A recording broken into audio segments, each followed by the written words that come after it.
안녕하세요. 반갑습니다. 조선전기 경제파트 진행하도록 하겠습니다. 여러분 이 부분은요.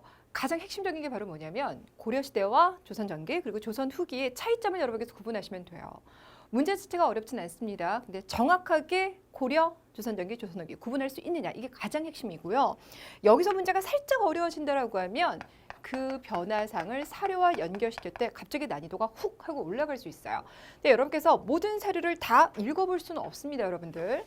당연 출제자들 같은 경우는 익숙한 사료도 있지만 익숙하지 아니한 사료도 낼 가능성이 상당히 높아요. 그럴 때는 사료를 무조건 많이 읽는 것이 아니라 정확하게 변화상을 캐치하고 있느냐, 특히 숫자 같은 거 정확하게 알고 있느냐가 사료를 여러분께서 처음 접한다 하더라도 문제에서 답을 찾는데 큰 어려움이 없는 핵심 포인트가 되겠습니다. 자, 항상 똑같습니다. 경제 파트 들어갈 때 일단 생활 모습 보겠습니다. 두 번째 수취제도, 마지막 토지제도 들어가겠습니다. 자, 조선의 경제 생활 모습 먼저 농업 부분을 볼 텐데요. 조선은 농업이든 수공업이든 상업이든 이 전반적인 생활 모습을 가장 영향을 주는 것은 바로 성리학이에요. 그러니까 정치 이념뿐만 아니라 사회생활 윤리이면서 경제 생활에 상당히 중요한 것이 바로 성리학적 경제관이에요. 그럼 성리학적 경제관이라는 게 바로 뭐냐? 성리학에서는 소비보다는 절약을 강조합니다. 자, 그렇다면 당연히 농업 위주로 가겠죠. 그러니까 상업이랑 수공업이 너무 많이 번성해지면 사람들이 사치스러워지고 그게 풍기가 문란해지고 이렇게 생각하는 것이 바로 성리학적 경제관이에요. 그러니까 여기에 영향을 받다 보니까 조선에서는 농업을 가장 중요하게 생각하는 농본주의를 표방하게 되고요. 당연히 직업에서도 선비 다음으로 농민들을 주게 됩니다. 수공업자나 상인들 같은 경우는 더 천대하는 모습이 나타나죠. 되셨나요? 자, 그리고 이제 두 번째는 실제로 농사 기법 관련된 게 나올 텐데 일단 여기서 심경법은 안 나와요. 왜냐하면 심경법 같은 경우는 삼국시대 때 우경을 이제 시작을 했어요. 그리고 나면 고려시대 때 심경법이 보편화되었습니다. 그러니까 더 이상 다루진 않아요. 자, 그러면 고려시대 때 처음 등장한 게 바로 뭐가 있었냐면 시비법, 윤작법, 모내기법이 있어요. 그럼 그 다음 서술 부분이 중요합니다. 조금씩 미묘하게 차이가 있어요. 이 세 개 모두 다 고려시대 때 처음 이제 들어온 거예요. 그러면서 이제 보급이 됩니다. 그러면서 시비법 같은 경우는 조선 전기가 되면 이제 많이 확산이 돼요. 여러분 시비법은 비료 주는 거죠. 이것이 일반화됐다, 확산됐다 그럼 어떤 결과가 나올까요? 더 이상 휴경이 사라지게 됩니다. 그래서 연작상경이라고 해서 매년 농사 짓는 것이 보편화됩니다. 이렇게 얘기를 해요. 윤작법 그냥 확산됩니다. 이렇게만 얘기합니다. 근데 여기서 이제 주의를 하실 게 바로 모내기법이에요. 모내기법도 이 정도가 되면 이제 확산, 전국시행 이렇게 나와줘야 되죠. 그런데 모내기법이 전국시로 확산되는 건 조선 후기입니다. 그래서 조선 전기에서는 남부 일부 지방에서만 시행합니다라고 한정을 시켜주셔야 돼요. 그래서 제가 항상 말씀드리지만 여기 나와 있는 명사 부분도 중요하지만 서술어 부분 상당히 중요합니다. 왜 그러냐라고 봤더니 모내기는 여러분들 초여름에 시작을 해요. 근데 아시다시피 모내기 향해선 일정 수준의 물이 공급받아져야 되는데 우리나라는 계절별 강수량 차이가 상당히 커요. 만약에 모내기를 할 때 비가 오지 않으면 그해 모내기를 못해요. 그럼 그의 농사가 처음부터 망하는 거죠. 그렇죠? 그러다 보니까 조정에서 반대가 되게 심해요. 물론 당연히 저수지를 축조하면 충분하게 저수지를 축조하게 되면 이것도 문제가 없겠지만 아직까지는 그러하지 못합니다. 그래서 남부 일부 지방에 한정되었다는 걸 기억시켜 주세요. 자, 그리고 난 다음에 마지막 농업 파트 중요한 게 바로 뭐냐면 농법서가 되겠습니다. 여러분 지금까지 알고 계시는 농법서 딱 하나밖에 없을 거예요. 농상지표. 그렇죠? 근데 그거는 우리나라 게 아니라 중국 원나라 걸 가져온 겁니다. 자, 그렇다면 여기서 이제 우리만의 농법서가 나오게 될 거죠. 조선 전기 농법서 많지 않아요. 그냥 딱 네 권만 기억해 주세요. 왜냐면 조선 후기 되면 너무 많이 나올 거라서 여기서 그냥 네 권을 해결하고 가시는 게 좋아요. 자, 그중에서 농사직설 어렸을 때부터 정말 많이 들어보셨을 거예요. 이 농사직설은 항상 중요하고요. 아직도 시험 문제에서 잘 나옵니다. 일단 농사직설은 세종이 정초 등에게 명을 해서 편찬한 농법서가 되겠습니다. 세종이요. 전국에 가면 이렇게 나이 많은 농부들, 노농이라고 합니다. 그들이 오랜 농사법, 노하우들을 가지고 있을 테니까 너희들이 가가지고 그거 물어와. 그래서 그거를 다 모아서 그러니까 농법서를 만들어서 전국에 보급하자라는 겁니다. 기존에 있었던 농상지표와 가장 큰 차이점은 우리 풍토에 맞는 농법을 소개했다라는 점. 되셨죠? 요거 보급하고 난 다음에 농업 생산량이 확 올라갑니다. 자, 그래서 여기서 중요한데요. 여러분께서 정초라는 이름은 꼭 기억해 주세요. 사료에서 정초 나오면 농사직설만 나옵니다. 거의 그래요. 그렇기 때문에 여러분들 이렇게 연결시켜 두시면 될 것 같고요. 두 번째, 양화소록. 왠지 화자가 들어가 있는 거 보니까 꽃화자일 것 같죠? 네, 맞아요. 이거 꽃 재배하는 방법과 관련돼 있는데 이거 쓴 사람이 바로 누구냐면 강희안이라는 사람이에요. 이 강희안은 그 당시로 말하면 엄친아예요. 일단 잘생겼는지도 모르겠지만 문과시험 합격했고요. 거기에다 글도 되게 잘 쓰고요. 시도 너무 잘 져요. 하물며 그림도 잘 그려요.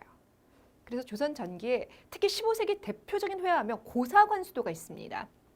선비가요. 흘러가는 물을 보면서 이렇게 상념에 빠져있는 그림이 있어요. 그거 이분이 그리거든요.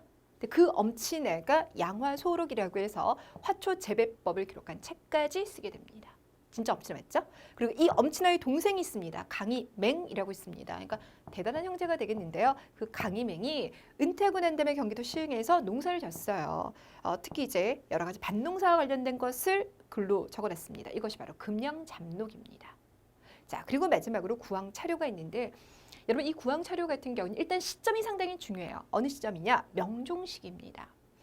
여러분 명종이라고 하면요. 바로 다음 때가 선조예요. 그럼 이제 외란이 일어나기 직전의 상황인 거고 조선이 건국되고 한 150년 정도 되는 상황입니다. 그러다 보니까 서서히 보수화가 되기 시작하면서 사회 모순점이 등장하고 그러면서 그게 폭발되는 게 임꺽정이난이에요. 그래서 명종 시기 때는 여러 가지 모순점들이 터지는데 당연히 이 시기 때 이제 기근도 상당히 심했었어요. 그래서 백성들 기근에서 살아남을 수 있는 방법들을 요약 정리한 것 이것이 바로 구황차료입니다. 가령 예를 들어서 거의 지금 죽어가기 직전에 사람이 있어. 그럼 그 사람을 살리는 방법이라든지 솔잎을 가지고 어떻게 살아갈 수 있는지 그런 방법들을 적어준 책이 바로 구황차료입니다. 다 중요해요. 그중에서 단독 문제가 이쪽에서 많이 나오긴 하지만 나머지 책들도 기억시켜 주시길 부탁드릴게요. 자, 이래서 농업 부분에서는 이 정도 기억하시면 되겠고요. 이번에는 수공업과 상업인데 둘 다 기본 전제 조건은요. 국가가 처음에 통제했더라라는 겁니다. 여러분 우리 수공업 종사자들이요. 지금은 장인이라고 하지만 예전에는 뭐라고 하냐면 공장 이렇게 불러주죠. 그럼 공장 안이라고 하는 게 뭐냐면 이 안이라는 게 명부예요. 이해되셨어요? 명부입니다. 우리가 다음 시간 들어가 보면 안자 들어가는 거 또 하나 더 들어보게 될 거거든요. 향안이라고 해서 그 향촌사회 양반들의 명부예요. 안자 들어가면 명부입니다. 자, 아무튼 그래서 이들을 관청에 불러서 물건을 만들게끔 해요. 일정 정도 이제 끝났어요. 할당량 끝나고 나면 그러면 이제 나머지 기간 동안에는 너 독자적으로 만들어서 내다 팔어 이런 식이었었어요. 그러니까 철저하게 관청이 통제를 했죠. 근데 조선은 모든 변화가 언제부터 나타났냐면 16세기예요. 15, 16세기 때부터 변화가 나타납니다. 자, 그러다 보니까 그때부터 이 공장들이 관청에서 불러도 안 나가요. 우리는 이러한 상황을 바로 뭐라고 하냐면 부역제해이라고 불러줍니다. 되셨어요? 그러다 보니까 이제 관청에서 물건을 만들기 위해서 어쩔 수밖에 없냐면 장인들에게 어느 정도 뭐 비용을 지불하고 이제 부르게 된다든지 아니면 그들 굳이 안 온다고 하니까 그럼 일정 정도 너희들이 그러면 국가에다가 대신에 비용을 내라고 합니다. 이걸 바로 뭐라고 하냐면 납포장이 등장하였다 이렇게 얘기해요. 자, 공장 중에서 그러니까 장인들 중에서 국가에다가 포를 내면서 이제 더 이상 관청에 불려가지 않는 사람들 납포장이라고 합니다. 그들이 등장해요. 여러분 이 16세기가 모든 변화의 시작이라는 건 계속 기억해 두세요. 다음 시간까지 계속 나오게 될 겁니다. 자, 이번에는 상업 파트를 가볼게요. 상업도 마찬가지로 국가가 통제를 합니다. 그러다 보니까 한양에는 시전, 지방에는 장시 이렇게 이제 장사할 수 있는 공간이 생기는데 여기에서 장사하는 상인도 다 국가가 허가증을 준 상인들이에요. 우리는 그래서 그런 상인들을 바로 뭐라고 할 거냐면 국가로부터 허가증을 가졌다라고 해서 관어상인이라고 불러줘요. 자, 그럼 이제 한양 종로거리에 가면 시정이라는 쇼핑몰이 있어요. 그 쇼핑몰에 장사하는 상인들을 시전상인이라고 합니다. 이 쇼핑몰은 기본적으로 태종 시기 때 설치가 됐어요. 아시겠지만 태조 때 한양으로 왔고요. 그러다가 잠깐 다시 한번 개경 갔어요. 태종 때 다시 돌아옵니다. 그러면서 시전이 형성이 됐고요. 경시서라고 하면 고려도 그렇고 조선도 똑같습니다. 혹시 시전에서 농간을 부리지 않는지 관리 감독하는 기관이 바로 경시서가 되겠고요. 시전에 가보면 품목들 되게 많아요. 뭐 기본적으로 쌀부터 있는 거죠. 근데 쌀을 파는 사람이 또 한 사람은 아니에요. 그래서 여기가 이제 쌀을 파는 공간 쪽이다. 그러면 쌀 파는 상인들 쫙 있어요. 근데 그 많은 상인들 중에서 가장 인기 있었던 6개의 품목을 바로 뭐라면 유기전이라고 합니다. 네, 여러분께서 유기전 달달 외우고 그러지 마세요. 왜냐하면 유기전은 시간에 따라서 조금씩 달라요. 근데 이제 일반적으로 가장 우리가 유기전 하면 많이 떠오르는 게 옷 4종류, 옷감 4종류. 무명, 모시, 삼배, 그 다음에 또 뭐가 있을까요? 명주, 오케이, 4종류랑 그 다음에 어물이라든지 종이 이런 것들을 가장 기본적으로 말하는데 꼭 그런 건 아닙니다. 어찌됐거나 가장 인기 있었고 가장 핵심적이어서 6가지 품목을 다루는 쪽을 유기전 이렇게 불러줘요. 자, 그러면 전국 지방에서 그럼 장사하는 상인들은 누구냐? 이들은 보부상입니다. 제가요, 관어상이라 얘기하면서 이들을 한번 다시 여러분들에게 주목을 시키려고 하는 거예요. 그러니까 여러분 생각하시면 보부상은 소위 장돌뱅이라고 해서 전국 장터를 돌아다니잖아요. 그렇기 때문에 그들은 그냥 자유로운 상인들이야 이렇게 생각하지만 아니에요. 그들은 국가로부터 허락증을 가지고 있는 사람들이에요. 이걸 이해하셔야지만 나중에 개화기 때 보면 보부상의 활동이요 대단히 친정부적인 성향을 보여요. 약간 어용상인적인 성향들을 보여요. 그게 왜 그러냐면 태생 자체가 그러하기 때문이라는 겁니다. 자, 그럼 이제 조선 전기 때는 이렇게 국가의 관리 감독을 받는 시전상인, 보부상 이렇게 등장한다면 조선 후기 때는 자유상인들이 등장하겠죠. 네, 맞아요. 객주, 여각을 비롯했던 많은 자유상인들은 이들과 대비되어진 특징을 보일 겁니다. 자, 요게 하나가 있고요. 자, 두 번째는요. 상업하면 항상 또 이제 거래를 편리하게 하기 위해서 국가가 화폐를 만들려고 했죠. 결과부터 말씀드리면 조선 전기 때 그러한 노력은 실패로 끝납니다. 그럼에도 불구하고 어떤 화폐들이 나왔는지 두 가지만 기억하시면 돼요. 일단 첫 번째는요. 저화가 있어요. 이건 여러분들 고려 시대 때 이미 발행했었던 지폐가 되겠죠? 네, 요게 하나가 있고요. 자, 두 번째. 세종 시기 때 조선 통보를 발행을 합니다. 단 보급이 안 돼요. 왜냐하면 기본적으로 경제 규모가 작은 것에다가 이거 여러분들 다 동전이거든요. 근데 우리가 구리광산이 별로 많지가 않았었어요. 그러다 보니까 조선 전기는 그냥 발행하는 데 의의를 뒀다. 이렇게 생각하시면 되겠습니다. 자, 여기 뭐 스토리가 어려운 건 없으실 거고요. 단순 암기 좀 하시면 되는 부분입니다. 자, 마지막 무역. 무역도 마찬가지예요. 국가 통제합니다. 그래서 공무역 이렇게 불러주고요. 자, 그러면 조선은 어느 나라들과 교육을 합니까? 라고 하면 조선 전기 때 당연히 명나라와의 교역이 가장 기본이 되겠죠. 근데 여러분들 명나라건 아니면 조선 후기에 등장하는 청나라건 그들은 외국과의 교역에 대해서 적극적이지 않은 나라들이에요. 그래서 자유롭게 교역하는 걸 이들 자체가 부정을 합니다. 그래서 바다를 천주형이 통제를 하다 보니까 우리가 그들과 교역을 한다라고 하면 사신을 파견하는 과정을 통해서 교역하는 게 기본입니다. 그래서 대명이라고 하면 사신이 가거나 이때 가는 여러 가지 물품에 따라서 조공무역이 이루어집니다. 이렇게 얘기를 해요. 자, 이번에는 위쪽으로 가볼게요. 여진족이 있어요. 여진족과의 교류는요. 이것도 한정되어 있습니다. 어디서 하냐? 기본적으로 국경 지역에 설치된 무역소에서 해요. 이때 여러분께서 주의를 하실게요. 고려시대 때도요. 일종의 무역소가 있었어요. 어디에 있었냐면 여기 의주에 있었어요. 여기 있었던 걸 각장이라고 얘기했습니다. 거란족의 요청에 따라서 설치되었던 것, 그러니까 요 나라의 요청에 따라 설치되었던 게 각장이었어요. 그런데 그거는 고려시대 이야기고요. 조선시대 때는 여진과의 교류를 위해서 무역소 따로 개설을 합니다. 아시겠지만 여러분 여진족 하면 사군육진 개척 알고 계시죠? 그때 우리가 여기 개척한 지역이 뭐가 있냐면 경원, 경성이 있습니다. 무역소가 여기 있는 거예요. 자, 그래서 주의하세요. 무역소라고 하면 각장 또는 의주에 있다라고 하시면 안 되고요. 두만강 쪽에 있는 경원과 경성 지역에 있다라고 하셔야지 맞습니다. 지명 정확하게 기억해 주시고요. 또 하나 여진족에서요 공식적으로 사절단을 보내요. 그럼 한양 들어오겠죠. 그래서 그들이 머물던 것이 바로 북평관입니다. 자, 일본과의 관계다 그러면 세종 시기 때 세계 항구를 열어줬어요. 이걸 바로 삼포라고 하고 거기에 외인들이 머물 수 있는 외관을 설치하였다. 간단하죠? 자, 이렇게 해서 여러분들 경제생활 모습 마무리 짓습니다. 관련된 사료 몇 가지 좀 보도록 할게요. 여러분 이건 지금 농사랑 관련돼 있는데 그 농서 4가지 중에서 어떤 건지 여러분이 찾아보시면 되겠습니다. 여기 봤더니 우리 주상 전하께서 현명한 군주를 계승하여 정사에 힘을 쓰고 있습니다. 그러면서 뭐라고 하냐? 여기서부터가 이제 되게 중요해요. 오방의 풍토가 다르니 곡식을 심고 가꾸는 법도 각기 마땅함이 있어 옛 글과 다 같을 수가 없다. 풍토가 다르니까 당연히 뭐 곡식 품종도 다를 것이고 재배법도 다를 것이에요. 그래서 왕이 어떻게 했냐면 각 도에 감사에게 명을 해서 여러 고을의 농사 경험이 풍부한 농부들을 이걸 노농이라고 예전에 했었어요.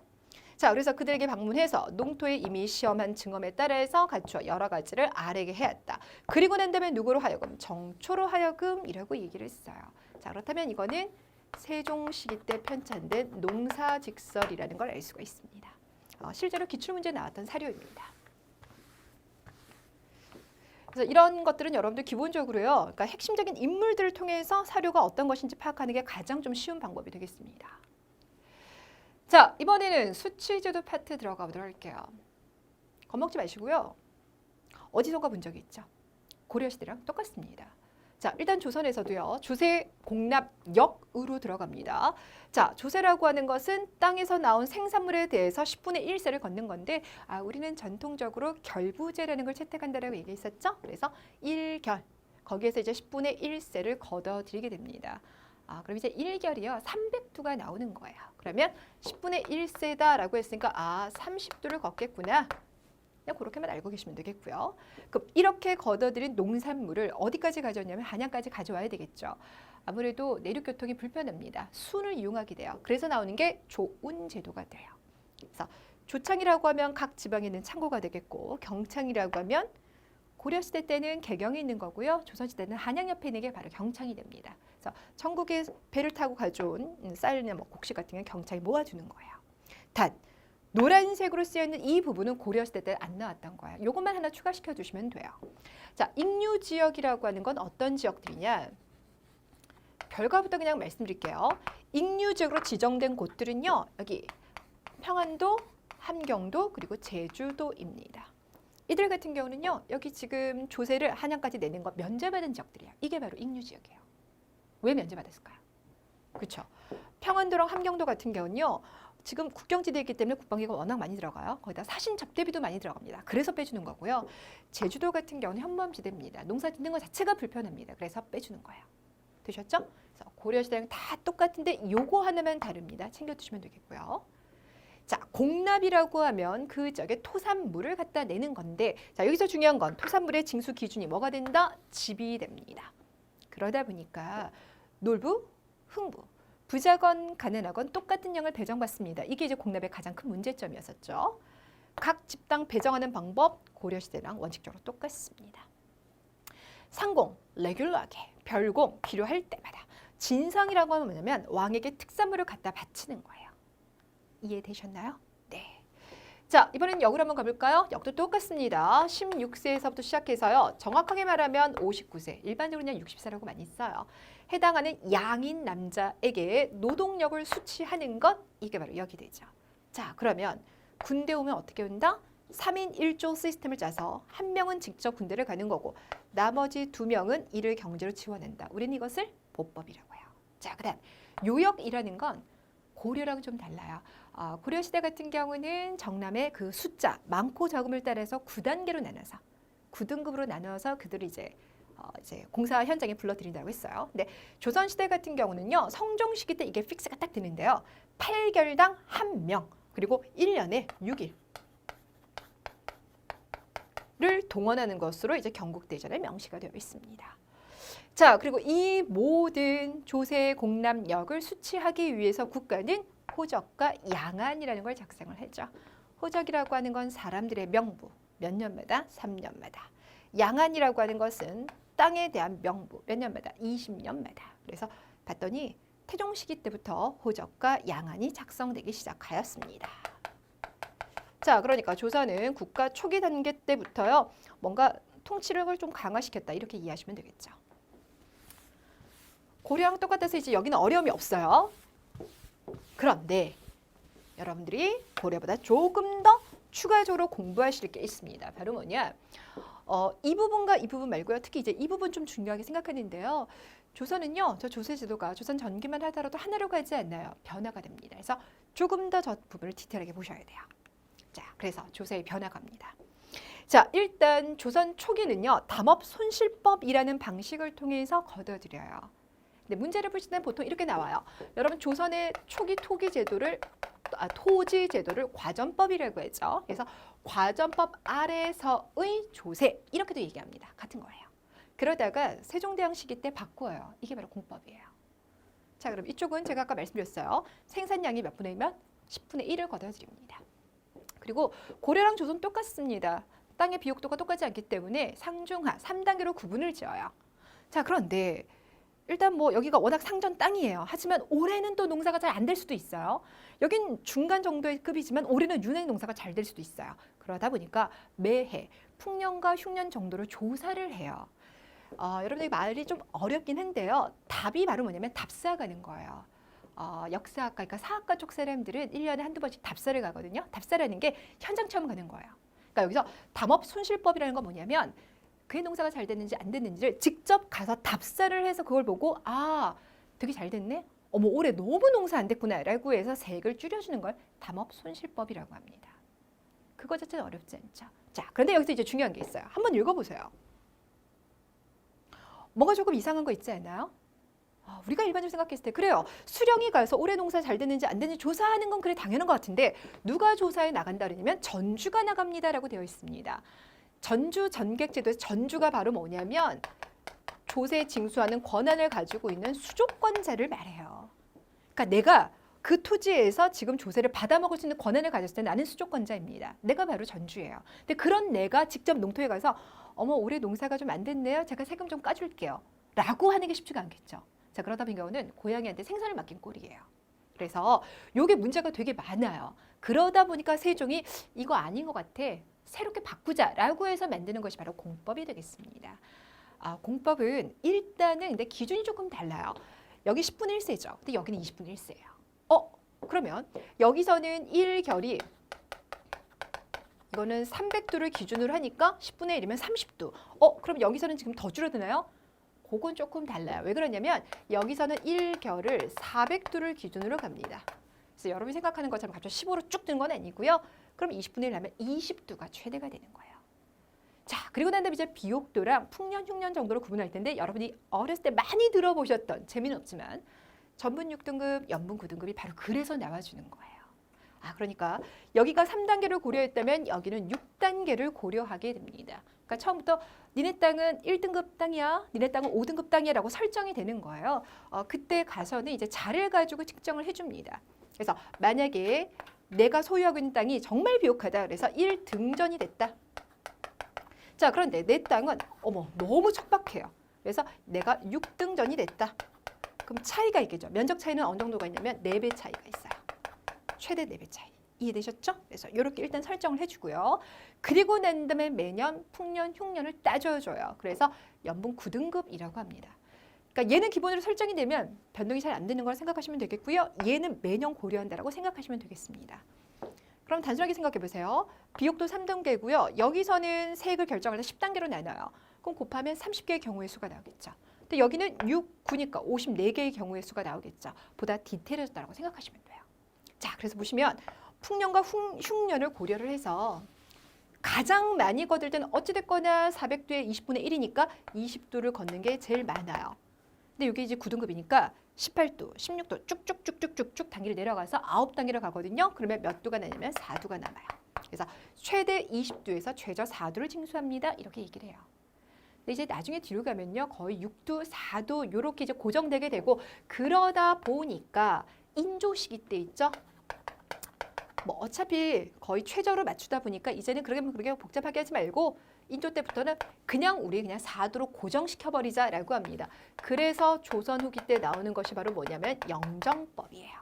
영정이라는 건 영원히 정해놨다. 몇 도로? 4도로 이런 의미입니다. 이해되셨어요? 네. 자, 그러면 이거 어떻게 이제 하게 되었느냐? 세종이요. 이 공법 시행하기 위해서 투자한 시간만 하더라도 17년이에요. 세종이 재임 기간 중간에 재위 기간 중간에 가장 공을 많이 들였던 것 중에 하나입니다. 우리가 세종에 대해서 평가할 때 와 대단하다라고 하는 것 중에 뭐가 있냐면 일방적으로 하지 않아요. 민의를 수렴하는 데 상당히 공을 많이 들입니다. 자, 그래서 여론조사도요. 17만 명을 대상으로 했고요. 그리고 난 다음에 공법 상정서가 만들어서 공법 제정하는데 전체 17년 걸립니다. 이해가시겠죠? 네, 조세 저항을 최소화시키려고 노력했다라고 이해하시면 됩니다. 자, 요즘에 여러분들 이 부분 어렵게 안 나와요. 제가 누차 말씀드리지만 경제 파트는 어렵게 나오면 정말 답답해질 수 있거든요. 그리고 엄밀하게 말하면 조와 세도 다른 거거든요. 근데 그런 거 안 물어봐요. 그래서 이런 정도 하시면 충분하게 문제 푸는데 지장이 없어요. 자, 그럼 다시 갈게요. 자, 여기까지 오는 건 몇 세기? 15세기입니다. 그런데 조선의 모든 변화는 몇 세기부터 다시 등장한다? 16세기. 네. 그래서 조세, 공납력. 조세 안에서도 공법체제 바꾸는 게 다 15세기인데 16세기가 되면 그런 게 어그러지기 시작을 해요. 자, 먼저 조세를 보세요. 여러분 조세는요. 일단 내가 토지를 소유하고 있는 사람이에요. 그럼 나는 원칙적으로 국가에다가 10분의 1세든 20분의 1세든 내야 됩니다. 국가는 그걸 받아서 관리들에게 다시 월급의 형태를 나눠줘야 되는데 전근대 국가는 그게 어렵다 보니까 국가가 관리에게 수조권이라는 걸 주는 거죠. 그게 우리가 지금까지 알고 있는 전근대 사회 토지제도의 근간이 되겠습니다. 자, 그러면 그 백성이 누군지 다시 한번 정리를 해볼게요. 신분적으로 보자면 누군가는 양반이 될 것이고요. 누군가는 우리가 일반적으로 생각하는 농민이 되겠죠. 그렇죠? 그럼 그들이 어쨌거나 지명된 관리에게 10분의 1세, 20분의 1세를 내면 되는 거예요. 자, 그런데 문제는 이 관리들이 자꾸 이제 또 그래도 농간을 부려요. 그러다 보니까 성종 시기가 되면 어떤 식으로 하냐면 이렇게 직접 받는 게 아니라 성종 시기가 되면 이런 식으로 다시 나눠주려고 해요. 그러니까 관리들 입장에서는 뭐야? 내가 직접 못 받아? 그럼 나 간섭 못하는 거야? 라는 걸 인식하기 시작하면서 관리들이 그동안에는 수조권만 가지고 먹고 살았는데 이제는 안 되겠어. 내 땅을 내가 가질래라는 생각을 하게 돼요. 이해되셨죠? 자, 그때부터 백성들 안에서는 땅을 가진 자와 땅을 가지지 못해서 남의 땅을 빌려서 농사짓는 사람으로 나눠지기 시작합니다. 그러니까 관계가 달라져요. 물론 대체적으로는요. 양반들이 지주가 될 가능성이 높죠. 농민들은 소장농이 될 가능성이 높죠. 그런데 이건 엄연하게 다른 거예요. 이 관계는 전주전격 관계이지만 이건 지금 소유권에 기반한 관계입니다. 이해가 가시겠죠? 그래서 지주 전호 관계라고 얘기를 해요. 아무튼 이제 이런 상황이 됐어요. 자, 그래서 여기 일단 정리를 한번 해볼게요. 지주 전호제가 조선의 16세기 되면 이제 확산이 되기 시작을 해요. 그러다 보면 이제 어떤 문제점이 발생을 하냐면 여러분 소장농은요. 자기 땅이 없어서 지주한테 땅을 빌려서 농사짓는 사람이죠. 자, 그럼 그 생산량의 몇 분의 몇을 지주에게 갖다 바치냐면 2분의 1을 갖다 바쳐요. 이걸 병작반수라고 얘기를 합니다. 그럼 지주는 그 중에서 일부를 국가에다 세금을 내야 되는데 이 관계가 계속 지속이 되다 보면 결국 권력의 차이가 발생해요. 그러다 보니까 지주가 뭐라고 하냐면 너 내 땅 빌려서 농사 져야 돼? 그럼 너는 2분의 1을 내는 것뿐만 아니라 국가에다 뭘 내는 것까지 세금 내는 것까지 네가 맡아. 이렇게 해버려요. 그래서 여기 나와 있는 지주가 소작인에게 전세를 떠넘겼다는 이야기가 바로 그 얘기예요. 어려울까요? 아니죠. 예. 일단 전세라고 하는 건 땅을 가진 사람이 가지는 거니까 이 사람이 내야 되는 게 맞아요. 그러니까 소장농에게 걷어서 그래서 그가 국가에 내야 되는데 지주 전호대가 확산이 되다 보면 그들이 사회적 약자이다 보니까 지주가 전세를 떠넘겼을 때 어쩔 수 없이 내는 관계가 되더라라는 겁니다. 이만큼 할게요. 네, 그 다음에 공납 이야기 좀 해볼까요? 자, 공납이라고 하는 것은 각 지역이 토산물을 배정받았을 때 그거 만들어내는 것을 말합니다. 가령 예를 들어서 백성들에게 국가가 너희들은 화살을 100개 만들어서 내. 그러면 각 집마다 100개 만들어야 되고 너희는 종이 1000장을 만들어내. 그러면 1000장 만들어내야 되는 거예요. 그래서 백성들이 국가에다가 내야 되는 것이 바로 이제 공납이 되는데 근데 여러분 이제 문제가 있어요. 우리 지역에 당나무가 없어요. 근데 종이 만들어내래요. 미치는 거죠. 그렇죠? 근데 이러한 어떤 그 현실과 맞지 않는 것들이 계속 배정이 돼요. 그러다 보니까 자연스럽게 이제 어떤 사람들이 등장하게 되냐면 박납인이라고 해서요. 이 박납이라는 게 뭐냐면 대신 납부를 해주는 겁니다. 그러니까 보통 이제 관청의 서리들이 그런 일을 하는데요. 그래서 그럼 우리가 일단 국가에다 낼 테니까 니네가 우리한테 수수료만 줘. 이런 박납인이 등장해요. 이건 여러분 나쁜 거 아니에요. 그렇죠? 그러니까 중개업자라고 생각하시면 되고요. 이건 문제가 안 되죠. 근데 문제는 점점 시간이 지나면 지날수록 이 박납인들이 걷어가는 수수료가 배법이 훨씬 더 많아지는 게 문제가 돼요. 자, 그래서 우리는 그러한 상황을 뭐라고 하냐면 박납의 폐단이 심화되었다라고 이야기를 합니다. 이것도 바로 16세기예요. 그래서 한쪽에서 뭐라고 하냐면 특산물을 내야 되는 것 자체가 문제니까 특산물로 내지 말고 쌀로 냅시다 라면서 수미법을 제기하기도 합니다. 그 수미법을 제기한 사람이 바로 누가 있냐면 조광조에 맞는 개혁안이 있었죠. 맞아요. 그 중에 하나가 이 수미법이에요. 그리고 이의가 있어요. 그리고 유성룡이 있어요. 수미법 하면 이 세 사람 기억해 주시면 됩니다. 그래서 이들은 제안을 했고 그러다가 나중에 광해군 시기가 되면 이원익이라는 사람에 의해서 이게 대동법으로 가게 되는 겁니다. 이해되셨죠? 자, 그 다음에 역 이야기를 한번 해볼게요. 역이라고 하는 것은 정남들이 나라에다가 나의 노동력을 제공하는 것을 말합니다. 자, 그런데 이제 문제는 그게 너무 힘든 거예요. 공사판에 동원되는 것도 너무 힘들고 군대 가서 아픈 것도 너무 힘들고 그러다 보니까 백성들이 안 가기 시작합니다. 특히 그중에서 저 요역을 기피하는 현상이 너무 심한 거예요. 원래 경국대전에서는 1년에 6일까지만 제한하는데 기간이 막 늘어난다라든지 막 이런 식인 겁니다. 자, 근데 여러분 공사 현장에 사람 필요하죠. 그러다 보니까 누구를 동원하냐면 군대 온 사람들을 공사판에 동원하기 시작해요. 이걸 군역의 요역화라고 합니다. 그럼 사람들이 처음에는 요역을 기피하다가 이제는 어디까지 안 가려고 할까요? 군대도 안 가려고 그래요. 그래서 대립제라고 하는 것은 다른 사람을 대신 보내는 걸 말하는 거고요. 방군수포제라고 하는 건 군포를 내서 내가 군대를 면제받으려고 하는 것을 말합니다. 그러니까 군사력도 약해지는 거예요. 16세기의 모든 변화가 시작된다는 거 이해 가시겠죠? 네, 요걸 기억시켜 주세요. 자, 수치제도는 이러시면 끝난 거예요. 자, 그러면 이와 관련된 사료를 몇 가지 보겠습니다. 자, 모든 토지는 6등급으로 나누며 라고 얘기했어요. 자, 토지를 일반적으로 고려시대까지 또는 조선 초반까지만 하더라도 3등급으로 나눴는데 여기서 6등급으로 나눴습니다 라고 했으니까 왠지 전분 6등급이 생각나실 것 같아요. 정확히만 또 따져볼게요. 20년마다 한 번씩 토지를 다시 측량하여 라고 했으니까 이건 토지 조사를 말합니다. 자, 그리고 난 다음에 서류들을 곳곳에 둔대요. 그리고 난 다음에 1등 전에 적은이라고 했는데 이 척이라고 하는 게 쉽게 말하면 자예요. 그래서 1등 전은 이 정도, 이 정도. 6등 전은 이 정도, 이 정도. 이렇게 얘기를 하고 있어요. 아, 그러니까 여러분들이 아시는 전분 6등급의 방식을 통해서 조세를 수취하고 있었던 공법 관련된 내용이라는 걸 알 수가 있습니다. 이해되셨죠? 네. 그래서 요 자료가 딱 떠주면 여러분 조선 후기 아니에요. 고려시대 아닙니다. 조선 전기 세종. 그것도 과전법 체제라고 하지 마시고요. 공법 체제 아래서 걷어들이는 상황을 찾아주시는 겁니다. 정확하게 짚어주셔야 돼요. 자, 이번에는 쭉 한번 읽어보세요. 근데 읽어봤더니 여러 관청에 교활한 아전들이 주인이라고 칭하면서 상납하는 곡물은 반드시 자기가 소유하고 있는 물건을 팔 때 그 값을 올립니다. 자, 그러니까 국가에다가 곡물을 낼 건데 본인들이 가지고 있는 걸 내고 난 다음에 값을 올린대요. 자, 원래 곡물로 납부하는 물품은 반드시 해당 구년의 토산물로만 정해져야 되는데 그게 제대로 지켜지지 않는 경우가 많다 보니까 뭐가 발생하게 되고 방납이 발생하게 되고 그로 인해서 백성들의 삶이 어려워집니다라고 하는 방납의 폐단을 이야기하고 있습니다. 자, 그러니까 이게 이제 16세기 방납 폐단. 그럼 이제 사료에서 나올 수 있는 게 16세기 상황을 물어볼 수도 있고 아니면 이 문제 시정하기 위한 수미법 또는 대동법이 나올 수도 있는 겁니다. 자, 이번에는 여러분들 아마 답 찾기 쉽지 않을걸요?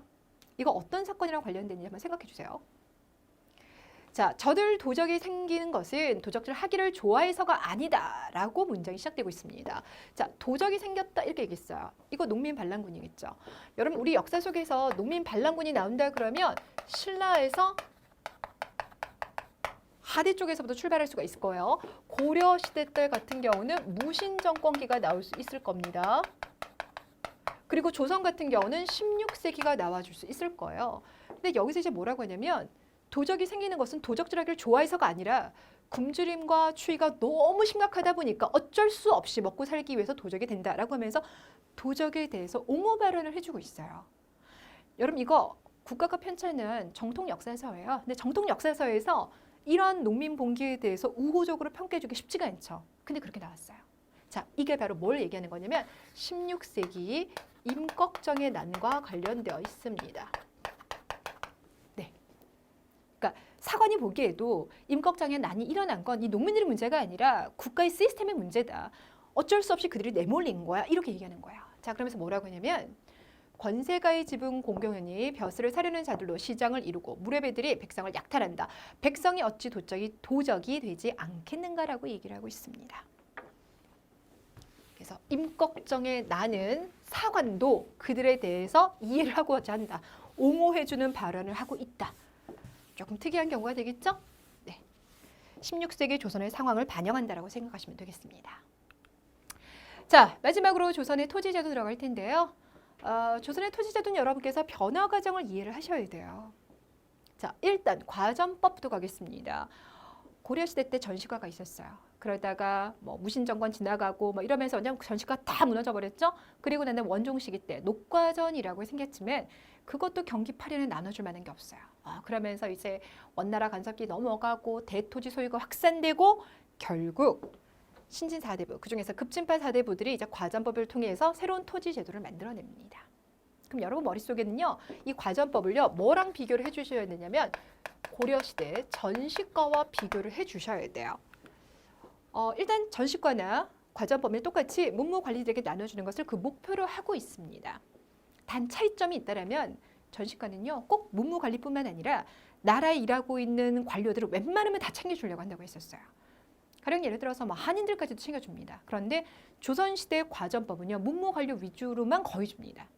물론 이제 기술관 같은 걸 받을 수가 있긴 하지만 설이나 향리 그들이 받는 건 아니에요. 그래서 문무 관리 중심으로 갑니다. 이게 하나가 특징이고요. 두 번째, 우리가 일반적으로 전시과라고 얘기하면 마지막 전시과를 말합니다. 그게 바로 문종 시기 때 경정 전시과예요. 경정 전시과는 현직에 있는 사람들과 나눠줍니다. 근데 과전법이 처음에 시행될 때는 현직에 있는 사람뿐만 아니라 현재 지금 보직이 없는 산관에게도 나눠줍니다. 이게 좀 차이점이에요. 그리고 또 하나 차이점은 전시과는 전국 토지를 대상으로 해서 수조권을 나눠주는 거예요. 그런데 과전법 같은 경우는 경기 토지에만 한정시켰다라는 겁니다. 왜냐면 저기 전라도, 경상도 토지까지 나눠주다 보니까 이 관리들이 임의적으로 백성을 너무 수탈하는 거예요.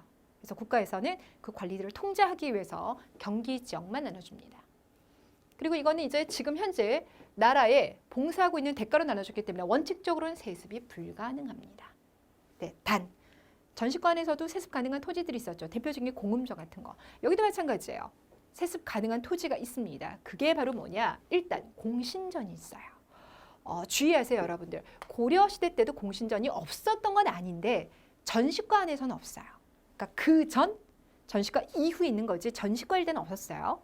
그래서 전시과에서는 공음전에 해당하는 게 전시과에서는 공신전에 해당하는 게 공음전입니다.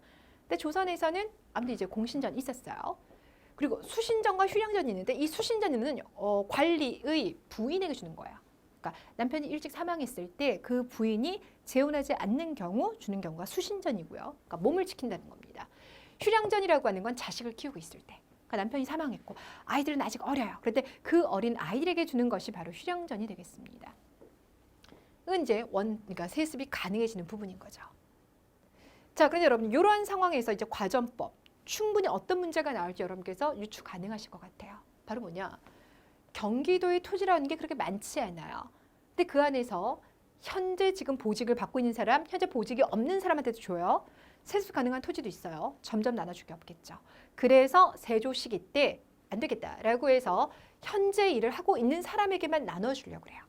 그럼 이 사람들 빠질 거고요. 이것도 빠지게 됩니다. 자, 그래서 직전법이라고 하면 직관에게만 줍니다. 수신전과 휴량전을 배제합니다. 이게 나와요. 이 부분 여러분 시험에 상당히 잘 나옵니다. 기억해 두세요. 자, 그리고 난 다음에 이제 성종 시기 때는 아예 방법을 바꿔버리는데 제가 앞서 말씀드렸다시피 그러니까 백성들이 국가에다가 조세를 내기도 하고요. 관리에게 내기도 하는 것. 이게 이제 전근대 사회의 토지 질서인데 문제는 관리들이 백성들에게 조세를 수취하는 과정 속에 계속 뭔가를 더 뜯어가려고 하는 모습이 계속 보여요. 그러자 성종 시기 때는 어떻게 했냐면 이걸 차단시켜버립니다. 그래서 그러니까 백성들이 국가에다가 내요.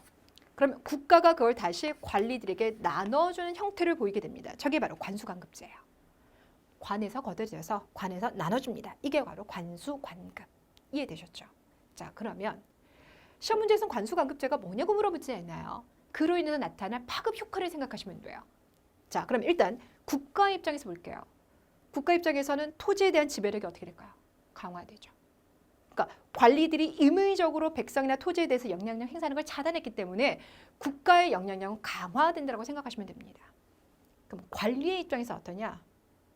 그들의 영향력이 줄어들기 때문에 뭐지? 나 뭔가 이제 안 되겠어. 내 거 가져야 되겠어라는 토지 소유욕을 증대시키는 데 영향을 주게 돼요. 그러니까 관리들 입장에서는 나 은퇴했어도 그래도 나 보직 지금 현재 없어도 받을 수 있었잖아요. 아니면 그래도 내가 영향력을 행사할 수 있었는데 이제는 은퇴하면 안 되고 영향력도 행사할 수 없게 됩니다. 그래서 결과가 이렇게 돼요. 국가의 토지 지배력은 강화되지만 이런 관리들이 내가 그냥 내 땅을 가질 거야 라면서 관리가 지주화되기 시작하면서 지주 전호제가 확산됩니다. 이렇게 얘기를 해줄 겁니다. 이해되셨죠? 그리고 여긴 쓰진 않았지만 이렇게 시간이 진행되면 진행될수록요. 지급되는 과전의 양이 줄어들어요. 그건 고려나 조선이나 똑같습니다. 자, 그러다가 이제 명종 시기가 되면 아예 이제 이 수조권 자체를 없애버려요. 그냥 녹봉을 주는 거예요. 어찌됐거나 얘는 방법이 달라져서 그렇지 백성들에게 거둬들인 조세를 관리가 받는 건 그래도 맞는 거잖아요. 근데 아예 명종시키는 그것 자체를 없앱니다. 자, 그렇다면 이건 무슨 얘기냐? 그동안 있었던 전주 전객 제도가 역사상에서 사라집니다. 라는 이야기가 됩니다. 이해되시겠죠? 네. 최근에도 문제 나왔어요, 여러분들. 이런 것들은 여러분께서 이해를 못해서의 문제가 아니라 돌아쓰고 나면 헷갈린 거죠. 이면지에다가 쭉 4단계 쓰시고요. 아시는 내용들을요. 요 정도 선에서만 나열을 한번 해보세요. 틀리는 문제 아마 없을 겁니다. 자, 그러면 관련된 사료 하나 읽어보도록 할게요. 자, 어떤 것과 관련돼 있냐? 공양왕 3년이라고 했으니까 이미 너무 빨리 나버렸어요. 그렇죠? 과전법 관련된 겁니다. 도평의사사가 글을 올려서 과전을 주는 법을 정하고자 요청하니 왕이 따랐습니다. 그래서 맞더니 경기 지역 이렇게 나왔어요. 근데 여러분들 경기만 나온다고 해서 과전법은 아니에요. 제가 앞서 말씀드렸지만 고려 말에 있었던 녹과전 같은 경우도 경기 지역, 경기 8연을 나눠준 거라서 이것만 보고 쓰시면 안 됩니다. 주의하시고요. 자, 그러면서 여기 보니까 토지를 받은 자가 죽은 후 그의 아내가 자식이 있고 수절할 경우에는 남편의 과전을 모두 받게 합니다. 자식이 없이 수절하는 자는 반을 받습니다. 라고 얘기했어요. 이게 바로 수신전인 거죠. 그 밑에 부모가 모두 죽고 그 자손이 유약한 자는 마땅히 가엾이 여겨서 부양해 주어야 할 것이므로 라고 했으니까 얘는 아이가 커나가는 것에 대해서 경제적 보장을 해줬으니까 이게 바로 휴량전. 수신전과 휴량전 두 개가 있다? 네, 과전법이라는 걸 알 수가 있습니다. 아마 제가 관련된 사료는 이것만 냈을걸요? 아, 하나 더 넣었군요. 자, 그럼 이건 뭔가 봤더니 얼마 전에 내리신 전지를 받들었는데 직전의 조세를 어떤 이는 백성들로 하여금 스스로 경창에 바치게 한 후 관에서 나누어 주는 것이 좋다 하고 지금 조세를 수차는 방법을 얘기해요. 한쪽에서니까 백성이 직접 경창에 내줘요.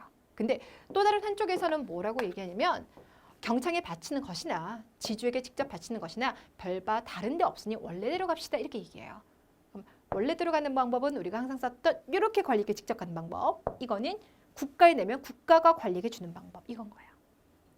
자, 그런데 이 두 가지 가운데 어떤 것이 백성에게 좋겠는가라고 했습니다. 신이 여러 고을의 백성들에게 물었더니 어디에 경창에 스스로 바치고자 하였습니다. 라고 했으니까 1번 방안을 얘기했네요. 요거는 성종 시기 때 관수, 관, 급, 제 시행하는 것과 관련된 사료가 되겠습니다. 자, 여기까지입니다. 여러분들 조선 전기 경제 파트 내용 마무리 짓겠습니다. 수고 많으셨습니다.